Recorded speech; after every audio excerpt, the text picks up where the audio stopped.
আসসালামু আলাইকুম। আজকের বিষয়বস্তু হচ্ছে জিলহজ মাসের প্রথম 10 দিনের গুরুত্ব এবং তাৎপর্য। আমলের উৎসব হচ্ছে এই জিলহজ মাসের প্রথম 10 দিন।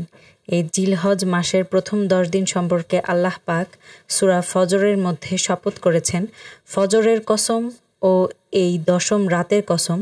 আবু হুরাইরা রাদিয়াল্লাহু আনহু হতে বর্ণিত, রাসূল সাল্লাল্লাহু আলাইহি ওয়াসাল্লাম বলেছেন, আল্লাহ পাকের কাছে এই জিলহজ মাসের প্রথম 10 দিনের নেক আমল যত বেশি প্রিয়, অন্য কোনো আমল এত বেশি প্রিয় নয়।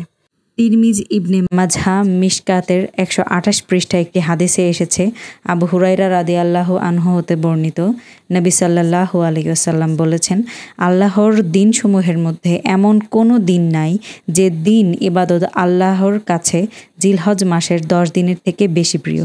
এই 10 দিনের একটা রোজা 1 বছর রোজা রাখার সমান। আর আরাফার দিনে যারা রোজা রাখবে তার আগের 1 বছর এবং পরের 1 বছরের এই 2 বছরের গুনাহ মাফ হয়ে যাবে ইনশাআল্লাহ। বাইহাকির এক বর্ণনায় আছে, জিলহজ মাসের প্রথম দশকের প্রতিটি রাতের ইবাদত প্রত্যেকটা নেক আমলকে 10 দিয়ে গুণ করা হবে। সুবহানাল্লাহ।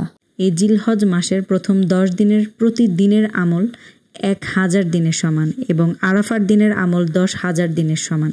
সুবহানাল্লাহ।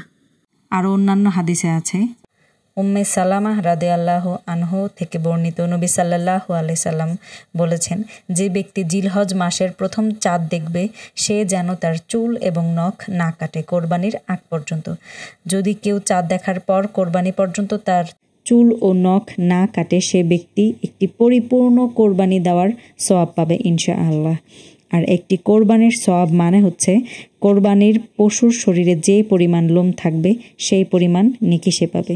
অর্থাৎ এই পবিত্র জিলহজ মাসের প্রথম 10 দিন আল্লাহ আমাদের ইবাদত এবং আমলের মধ্যে কাটানোর তৌফিক দান করুক এবং এর তাৎপর্য এবং গুরুত্ব সম্পর্কে আমরা একজন আরেকজনকে জানতে সাহায্য করব।